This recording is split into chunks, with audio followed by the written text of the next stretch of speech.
Hey, shalom, Israel. Yahweh Bashem Yahushua Barakatham to the brothers watching. Yahweh Shemalatham Bashem Yahushua to the sisters watching. This is ISUPK, started out of 1 West 125th Street, Harlem, New York, under Commanding General Yohana.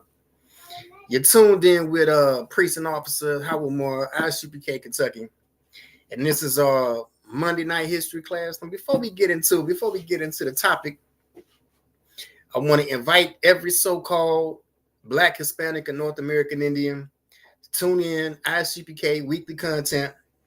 Of course, Monday night you got the history class every Monday 9 p.m. Tuesday night brotherhood class taught by Officer of 1,000 Amawanga Bar. Wednesday law class taught by Officer of 1,000 ISUPK.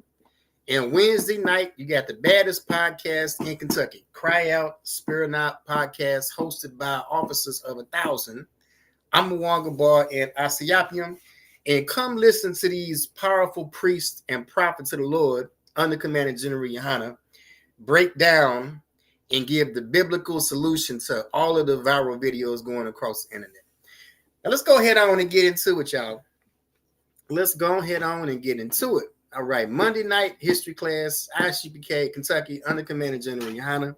Topic of tonight's class is MLK, Robert E. Lee, and Inauguration Day. All right, MLK, Robert E. Lee, and Inauguration Day. All right, and we're going to see what these three men have in common. All right, we're going to see what these three men have in common. Martin Luther King Jr. of Ebenezer Baptist Church, Donald Trump, and Confederate General Robert E. Lee. All right, as usual, questions in the comments in the comment section. Actually, I'm a little crazy. That was good with you, man. Questions and comments in the chat. All right, and we're gonna go ahead and walk this down. All right, MLK of Ebenezer Baptist Church, Confederate General Robert E. Lee, and Donald Trump. All right, let's walk. All right. First, we got to quote George Orwell. The most effective way to destroy a people is to deny and obliterate their own understanding of their history. And this is why a lot of people are lost when it comes to the topic of history. All right. The most effective way to destroy a people is to deny and obliterate their own understanding of history. All right. So what's the correlation between Robert E. Lee and Martin Luther King Jr.? Well, some states celebrate these men on the same day. All right, these two men have a holiday on the same day. Martin Luther King Jr. of Ebenezer Baptist Church and Confederate General Robert E. Lee share an American holiday. All right, share an American holiday. Now, you might be thinking, what do these two men have in common? Aren't these two men worlds apart when it comes to their ideology? We're finna get into it tonight. All right, let's walk. Of all the misconceptions about the American Civil War, perhaps is its very name. One of the most common names is the war between the states. Now, Robert E. Lee was a general in the Confederate Army during the Civil War. Now, of course, the Civil War was the war fought between the Union states and the Confederate states. We're going to get into it a little bit. All right. However, biased Northern writers and other revisionist historians began using the labels slave states for the South and free states for the North, while ignoring the fact that 20% of slaves were held in these northern states. All right. So that's a common misconception about the Civil War altogether. All right. You have biased teachers, and we're going to talk about some of those biased teachers here in a minute. But it's a bias that Northern writers have in revisionist history in referring to the South as the slave states and the North as the free states. All right, again, it's revisionist history that teaches the South are the slave states and the North are the free states, ignoring the fact that 20% of the slaves were held in these northern states. For example, New Jersey. All right, New Jersey was the last state to abolish slavery, officially ending January 23rd, 1866. All right, New Jersey was the very last state to abolish slavery, January 23rd, 1866. All right, even after Juneteenth, at the end of the Civil War, Delaware took no action to make slavery unlawful. Those enslaved in Delaware remained in bondage until December 1865, when the 13th Amendment was ratified. All right, and these states are up north. All right, these states are in those old 13 colonies. All right, Delaware did not free slaves until December 1865. All right, and New Jersey was the very last state to free their slaves in 1866. And I bet you ain't learned that in history class. Let's walk. All right, not only did he think they should not be equal citizens, Abraham Lincoln wished them removed from the United States. My first impulse would be to free all slaves and send them to Liberia.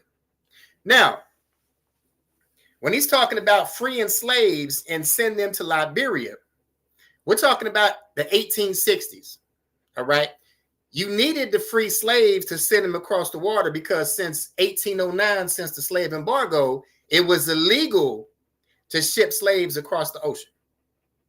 All right. It was illegal to ship slaves across the ocean since 1809. That's why he said he wanted to free slaves and send them to Liberia, because you couldn't send slaves across the ocean. All right. And his first impulse would be to send them to Liberia. All right. December 3rd, 1861, Lincoln urged Congress to appropriate money for the deportation of Black people. All right. This is what all those good white folks was talking about. This is what all those good abolitionists, Northerners were talking about. All right. And it's the very same talking points that Republicans had today. All right. These abolitionists never had any intentions on making Black people equal citizens. Like we see right here from Abraham Lincoln, his first impulse was to send them to Liberia. Now, he got this idea from an organization called the American Colonization Society.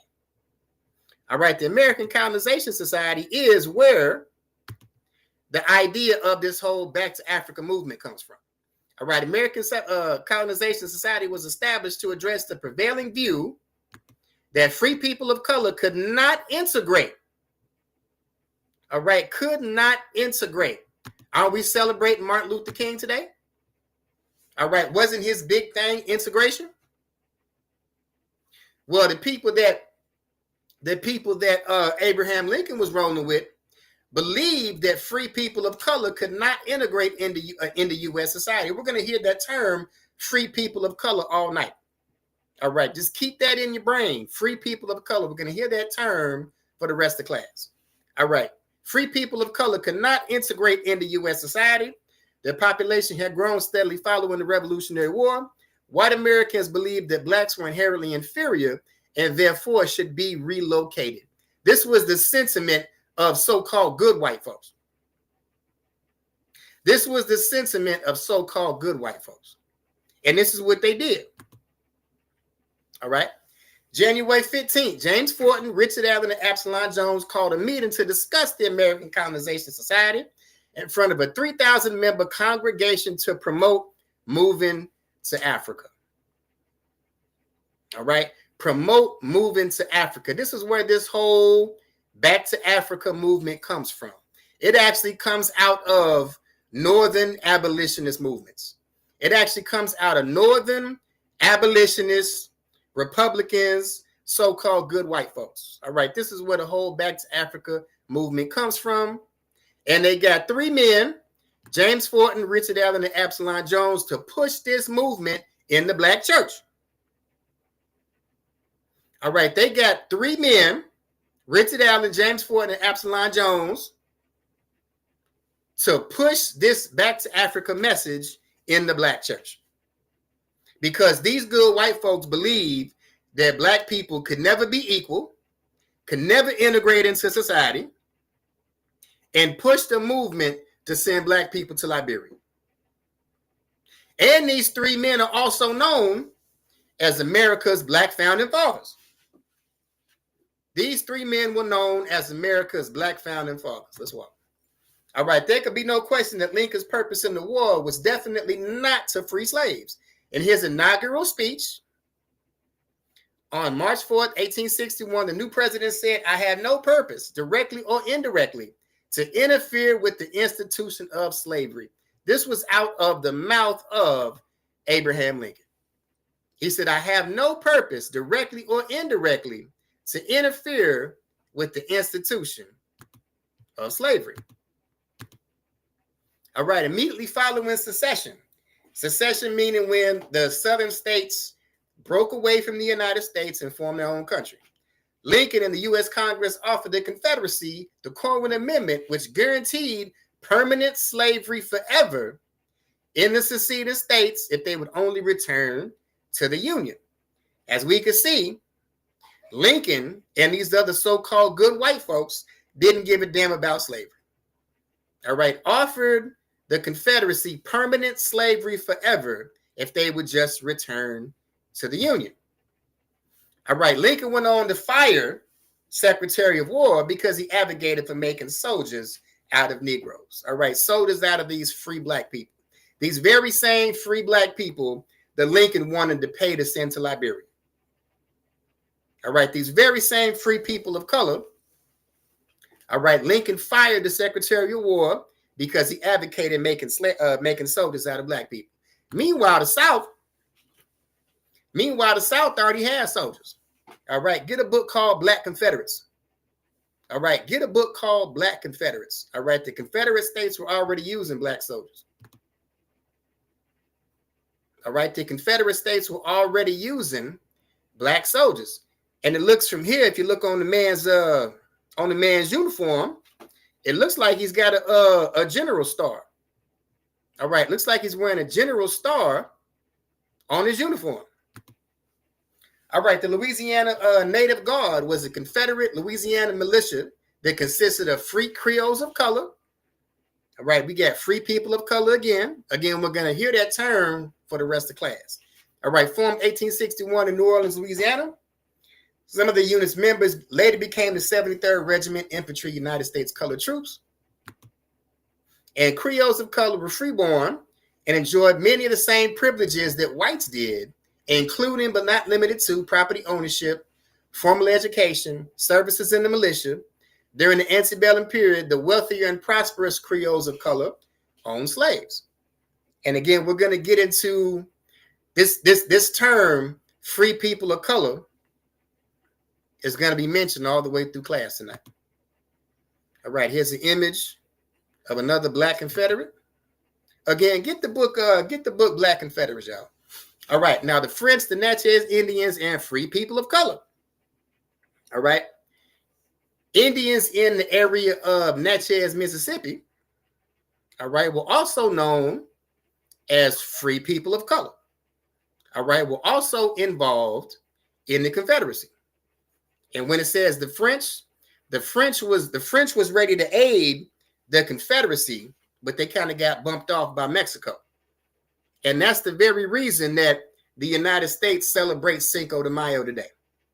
The United States celebrates Cinco de Mayo because France was going to join and aid the Confederacy. But May 5th was the day that Mexico defeated the French army. Mexico defeated the French army, and then they just folded up shop and left. And now then the Confederacy no longer got aid from France, and that was one of the biggest deciding factors in the Civil War, and that's why the United States celebrates Cinco de Mayo today. All right, First Lady of the Confederacy, all right, Verena Howell Davis, all right, of Natchez, Mississippi, was the First Lady of the Confederacy and longtime wife of President Jefferson Davis. All right, this was the wife of the Confederate President Jefferson Davis. Now, I want you to take a good look. All right, I want you to take a good look. This is the first lady of the Confederacy. All right, the so-called slave states. This was the first lady of the Confederacy. I want you to take a good look. This was the wife of Confederate President Jefferson Davis. And she was from Natchez, Mississippi. Longtime wife of President Jefferson Davis. All right, Vice President of the Confederacy, Alexander H. Stephens. All right, here's your source, Confederate Congress of the Virginia Secession Convention.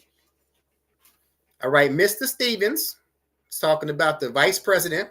Impressed me at the time as a most remarkable man.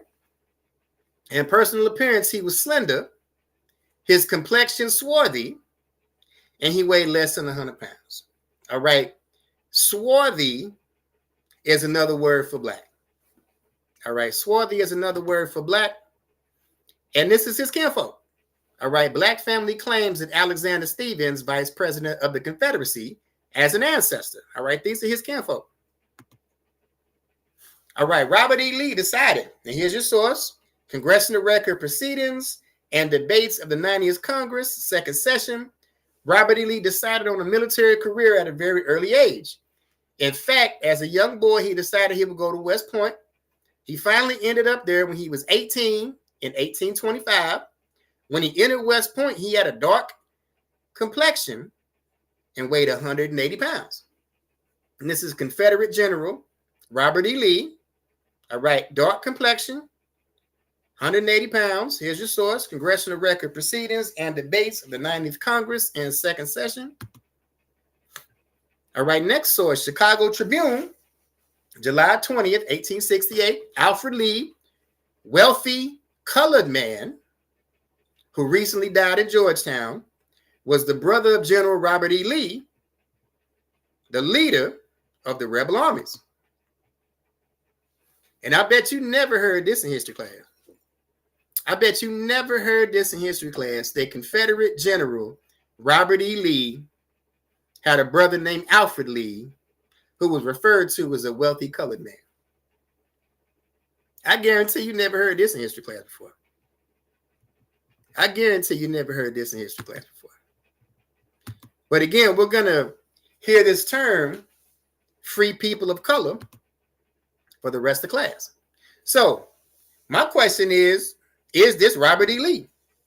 Now, I'm not a conspiracy theorist, but we read that Robert E. Lee had a dark complexion and a brother who was referred to as a wealthy colored man.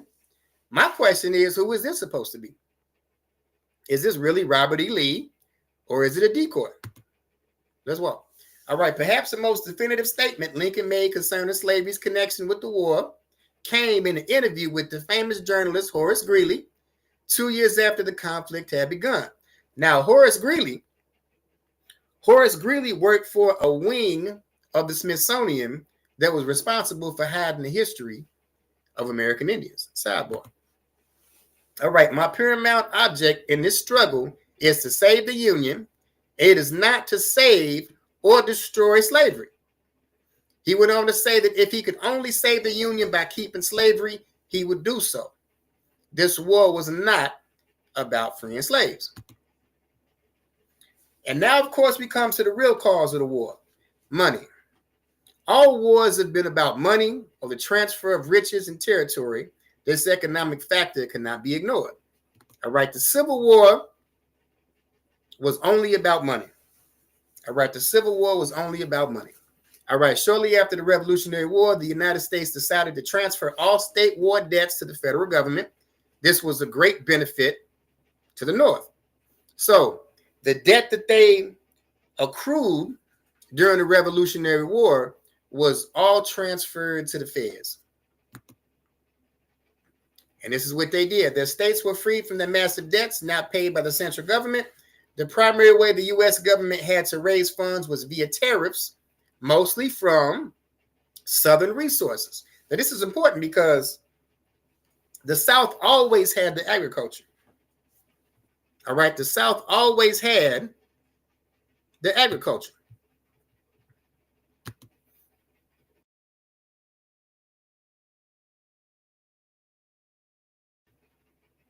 So like I was saying, the South always had the agriculture. All right. The North, they were fur trappers. They were fur trappers and bear trappers. All right. The South always had the agriculture. And that was one of the main reasons that the 13 colonies wanted to expand into the southern areas in the first place. So how they balanced their books is they were going to tax the South. All right. William Grayson, one of Virginia's first U.S. senators, warned that the South would become the milk cow of the Union. All right, here's a quote from Thomas Benton, 1828. It says, the South must be exhausted of its money and property by the course of legislation, which is forever taken away and never returning anything. This was the real reason that the Southern states withdrew and form their own country. All right, this is the real reason that the Southern states withdrew and started their own country. All right, by 1860, 90% of federal revenue came from the Southern export trade. All right, 90% of the federal revenue came out the South. All right, this is the real reason behind the Civil War. This was the real reason behind the South seceding from the Union and forming their own country. Because they realized they were being taxed to death. And they knew that 90% of the federal revenue came from these southern states. All right, now why don't we know any of this? Why don't we know any of this? Because what we think we know about American history comes from a volume of books by former President Woodrow Wilson. All right, History of the American People. It's a collection of books written by Woodrow Wilson. And this is what we know about American history today. All the textbooks on American history, are based on this volume of books by President Woodrow Wilson. All right, Woodrow Wilson's comments on Birth of a Nation. It's like writing history with lightning. Now, he was the first person to play a movie at the White House, and this movie was Birth of a Nation. Now, he was influenced on writing history by a group called the United Daughters of the Confederacy. And here was their role. All right, at the beginning of World War I, the President General of the United Daughters of the Confederacy wrote to President Woodrow Wilson and offered loyal support of the 100,000 United Daughters of the Confederacy in whatever capacity their services would be needed. And this is what they were used for. All right, how Confederate propaganda ended up in textbooks. All right, Confederate propaganda ended up in textbooks. This is why we don't know, generally speaking, the real history behind the Civil War. Because of Confederate propaganda and Woodrow Wilson linking up with a group of women called the United Daughters of the Confederacy. All right. That, along with his volume on American history, all of that is what ended up in our school textbooks. And that's why we don't know the real story behind these events. All right, Martin Luther King. So we talked about Robert E. Lee.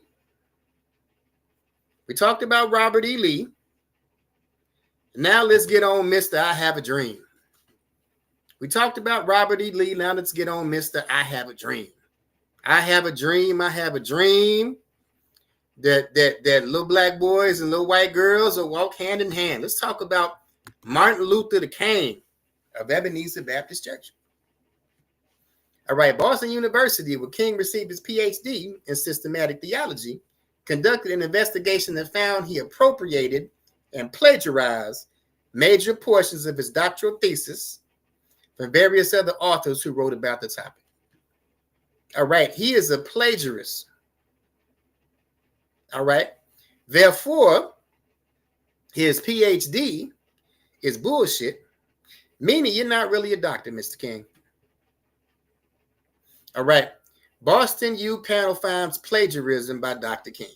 If there's plagiarism if there's plagiarism in his doctoral thesis, take the PhD off his name. You're not a doctor, Mr. King. You're not a doctor. You're a plagiarist. All right. King said the SCLC was modeled after Billy Graham's Crusades. Why would you model the Southern Christian Leadership Conference after a known racist like Billy Graham? Why would you model your Southern Christian Leadership Conference after a known racist like Billy Graham?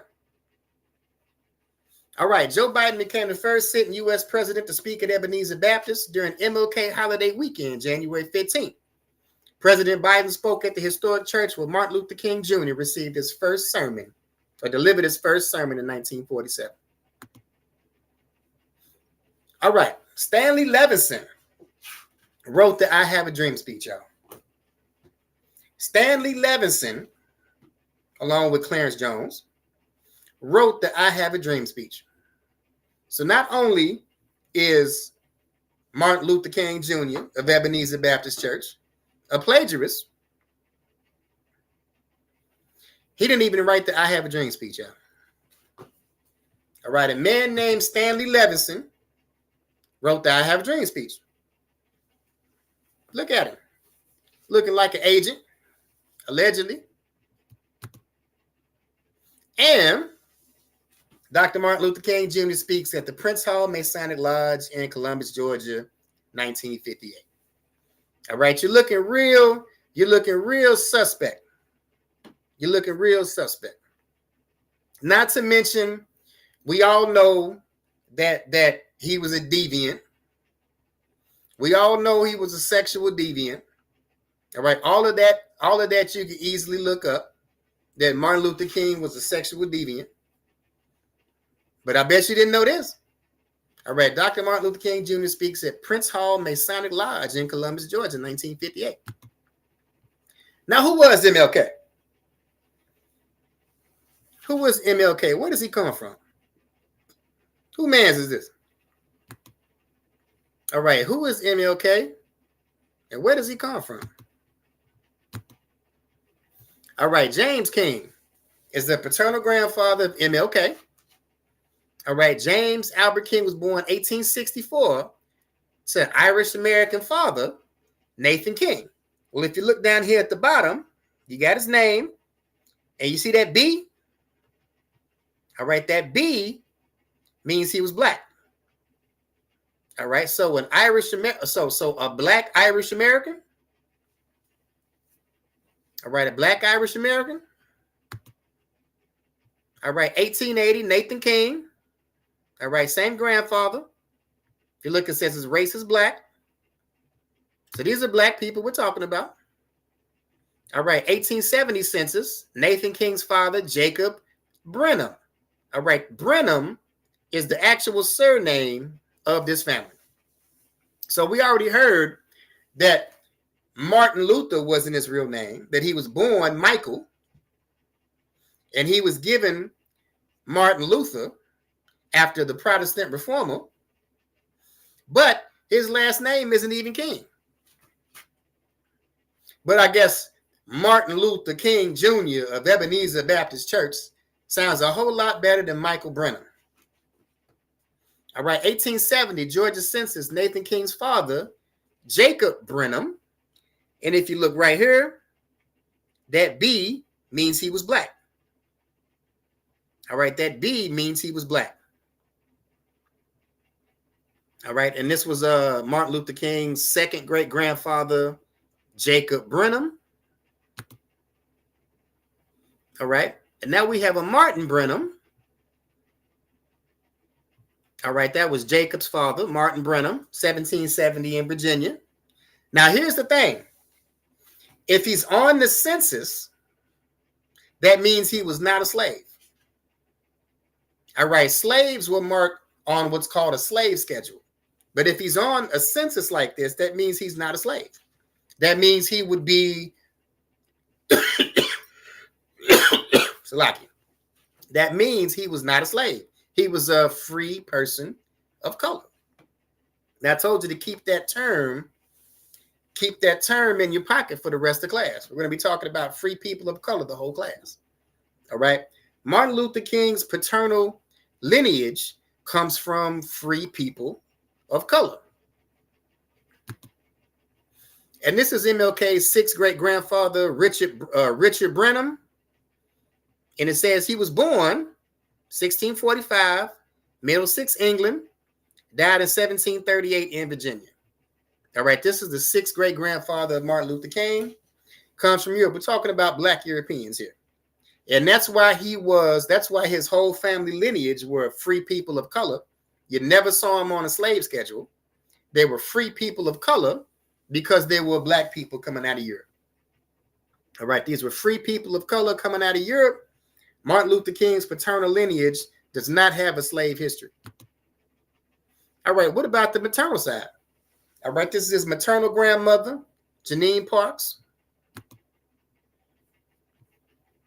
And her great-great-grandfather, John Parks, another free man, fought in the Revolutionary War and received a land grant for his military service. So we see on his maternal side, you also don't see a slave history. These are free people of color. All right, free people of color. All right, so now we know who Martin Luther King is. Let's find out what he did. Now we know he's famous for the Civil Rights Act. All right, July 2nd, 1964, this act signed into law by President Lyndon Johnson prohibited discrimination in public places, provided for the integration of schools and other public facilities, and made employment discrimination illegal. It was the most sweeping civil rights legislation since Reconstruction. Let's find out who it benefited. All right, who benefited the most from the civil rights movement? Groups today such as the LGBTQIA give enormous credit to the civil rights movement of the 60s for much of their political and legal victories. All right, today, the LGBTQIA benefits the most from the civil rights movement. All right, the LGBTQIA benefits the most from the civil rights movement. And here we have Coretta Scott King, the widow of Martin Luther King, was a tireless gay rights campaigner. King's widow stands up for gay civil rights. Not Coretta. All right, here's the quote from Coretta Scott King. I appeal to everyone who believes in Martin Luther King's dream to make room at the table of brotherhood and sisterhood for lesbian and gay people. All right, these are the people that are benefiting the most from the civil rights movement. All right, source CNN. It says the typical Black family is virtually no closer to equal footing with its white peers in terms of income and wealth than it was 50 years ago, when the civil rights era reforms were enacted to expand opportunity and limit outright racial discrimination. Since the civil rights era, the average Black family is no closer to equal footing with its white peers in terms of income and wealth than it was 50 years ago. So I ask you, what did the civil rights movement accomplish? All right, the average Black family is no closer to white people in terms of income and wealth than it was 50 years ago. And the LGBTQIA is the group that benefits the most from civil rights. So I ask you, what did the civil rights movement do? Again, the typical Black family is virtually no closer to equal footing with its white peers in terms of income and wealth than it was 50 years ago. All right, this racial wealth gap hasn't changed in 50 years.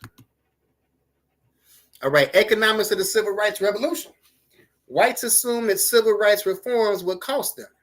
Lunch counter operators, for example, believed that integration would scare away their white clientele. But their fears proved wrong. In the wake of desegregation, department store profits increased. The civil rights movement turned out to be good for whites, not just in terms of their moral health, but also in terms of their bottom line. When it comes to bottom line, that's a business term that means money. That is a business term dealing with money. All right. White business owners, all right, benefited from the civil rights movement. White businesses are who benefited from the civil rights movement. All right. It says that fears proved wrong in the wake of desegregation. Department store profits increased. The civil rights movement turned out to be good for whites in terms of their bottom line. All right, in terms of their profits.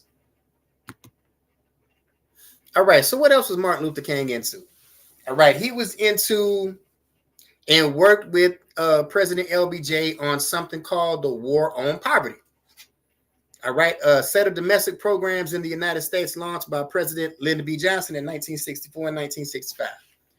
Now, what comes out of this is the history of the no man in the house rule. All right, you hear people talk about a point in time where black men were kicked out the house and black women in turn married the government. All right, black women kicked black men out the house to get put on government assistance. All of that comes out of these programs that Martin Luther King was involved in. So that whole no man in the house rule, that whole black man being put out the house, all of that Martin Luther King was involved in. All right, from 1890 to 1950, black women had a higher marriage rate than white women. All right, from 1890 to 1950, black women had a higher marriage rate than white women. In 1950, only 9% of black children lived without their father in the home. In other words, despite open racism and widespread poverty, black families used to be the norm. All right, among married black families, the poverty rate is only 8%. Among black households headed by a single mother, the poverty rate is 37%. All right, this is one of the reasons why we're poor. This is one of the reasons why Black, Hispanic, and North American Indians are poor. Because of programs like the War on Poverty that Martin Luther King was involved in, and putting men out the house, women getting on government assistance. All right, this is one of the major reasons why we're poor today. All right, among married black families, the poverty rate is only 8%. Among black households headed by a single mother, the poverty rate is 37%.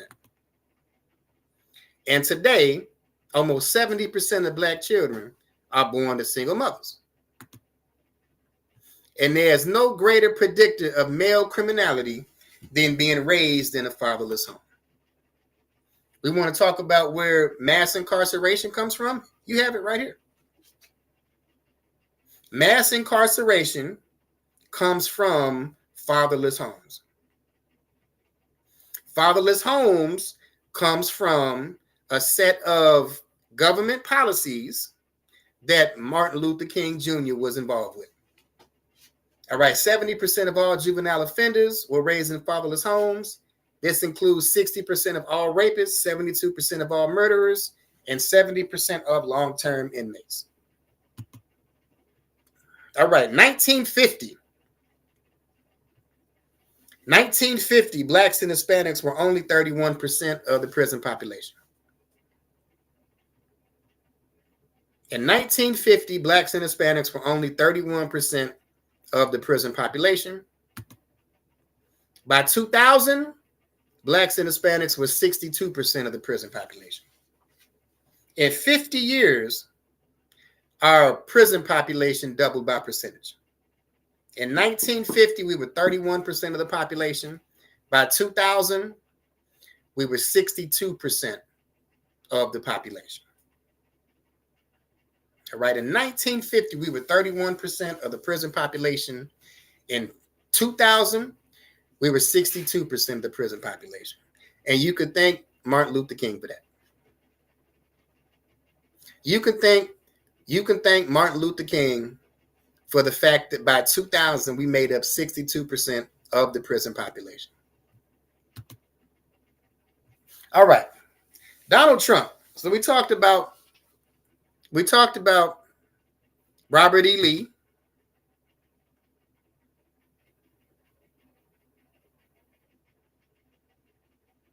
Slocky.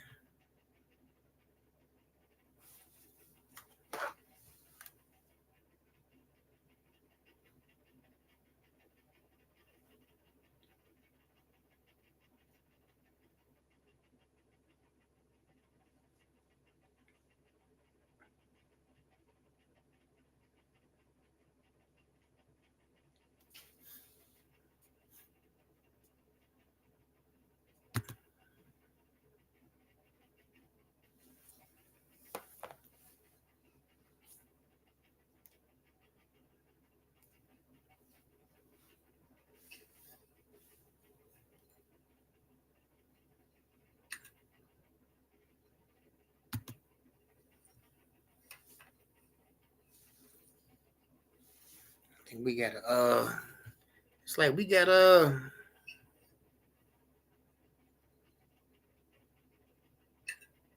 it's like we got some technical difficulty.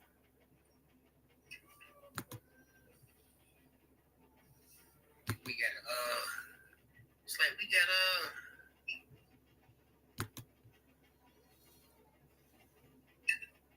it's like we got some technical difficulty.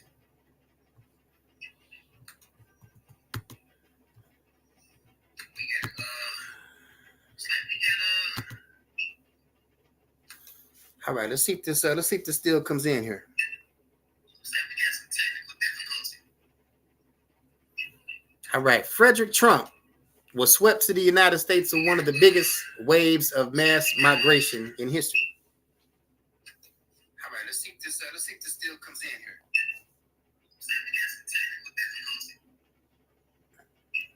All right, Frederick Trump. All right, let's see if this plays.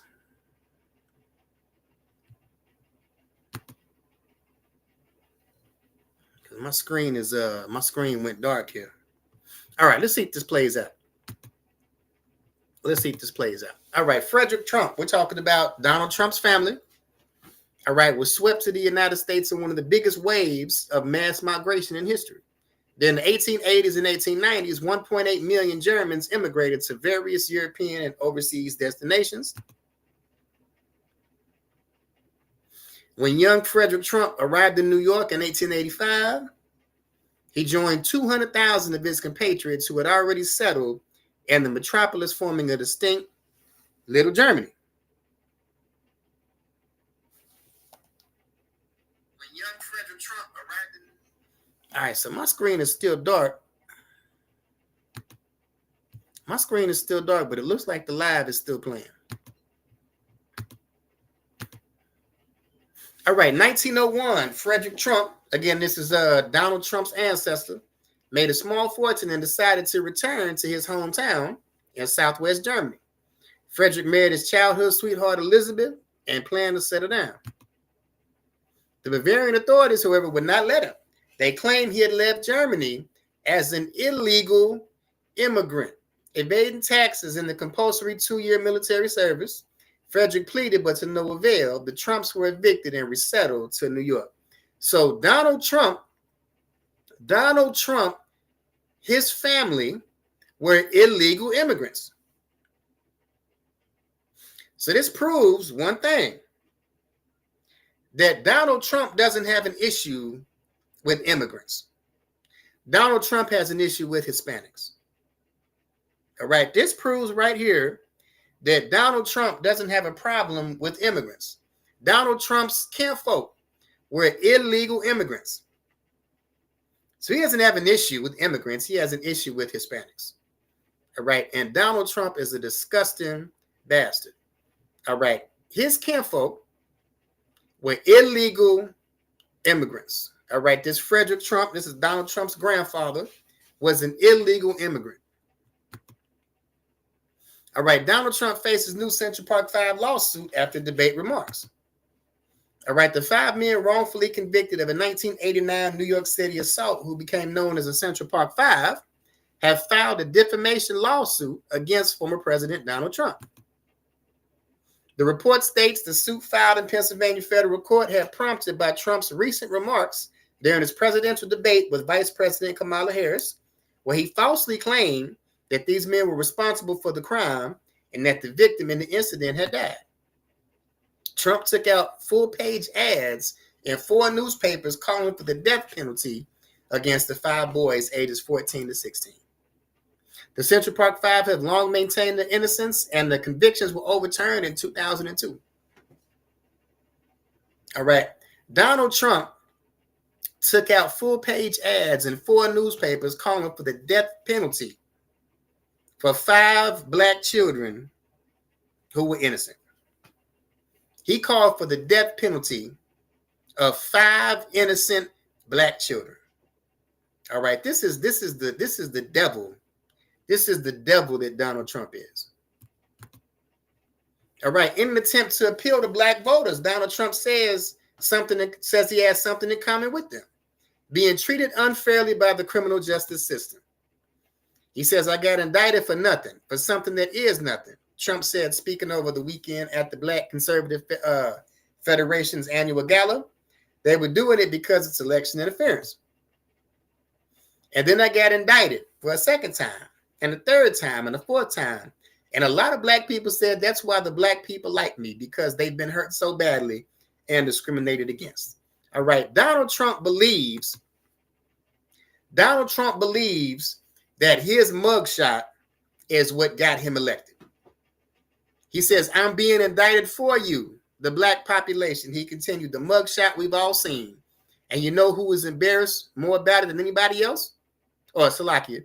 And you know who embraced it more than anybody else? The black population. It's incredible. You see black people walking around with my mugshot on t-shirts. Look, this disgusting animal believes that his mugshot is what got him the vote. This disgusting animal believes his mugshot is what gave him the black vote. How is this any different than Kamala Harris cooking greens in the bathtub? How is this any different than Kamala Harris saying she cooks greens in the bathtub?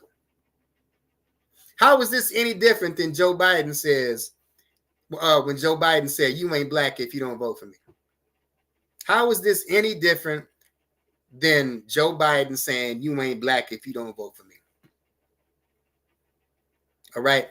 Donald Trump is a disgusting racist, and Joe Biden is a disgusting racist.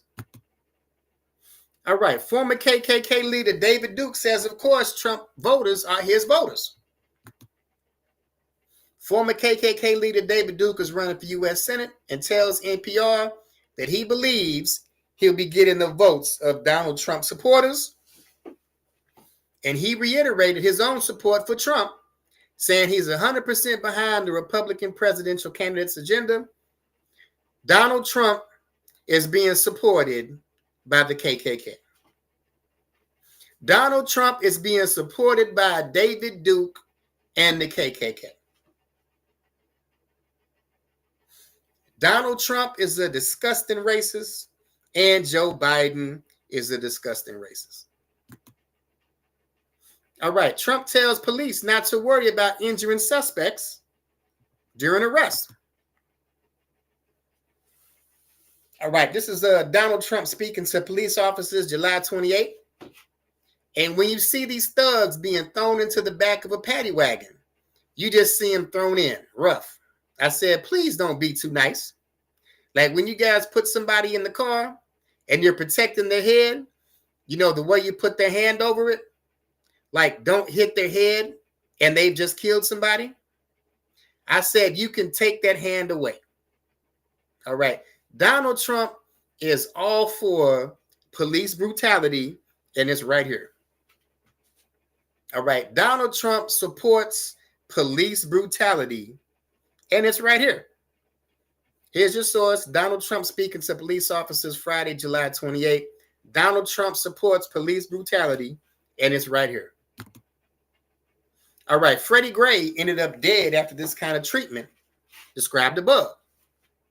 And despite his death, last Friday, Donald Trump made sure the police officers around America knew that if they use illegal, unnecessary force when arresting suspects, he will have their backs.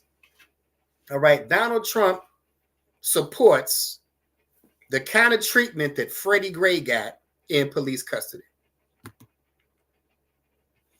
All right, deaths in police custody in the United States, research reviews. All right, the deaths of Black men at the hands of white police officers in recent years have raised a number of questions about the treatment of racial minorities within the criminal justice system, as well as about patterns of arrest-related deaths more generally. Again, the treatment that Freddie Gray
damn Salaki. Yeah, Salaki for the technical difficulty, y'all. But we're gonna go ahead on and end the class now with Shalom, Yahweh Bashem Yahweh Shabbarakathon, Yahweh Shemalathon Bashem Yahweh Shah.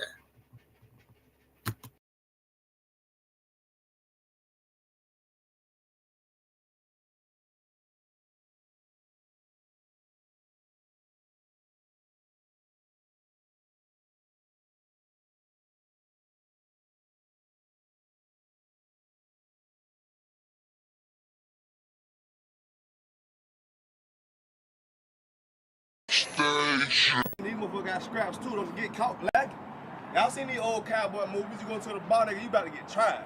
You go out in the bar, you got there drinking with your brothers and that shit, and you about to get tried out here, but don't be caught lacking and don't kill your brother off some bullshit, man.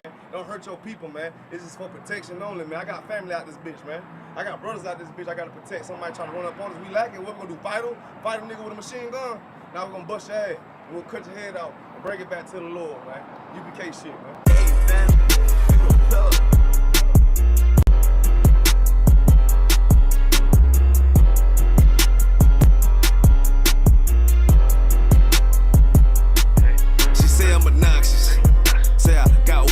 Confidence, say it's a problem. All I do is try to pull a woman and say I'm a monster. But really, it ain't nothing, I'm just like my brothers. But shit, you know you look better with me, yeah.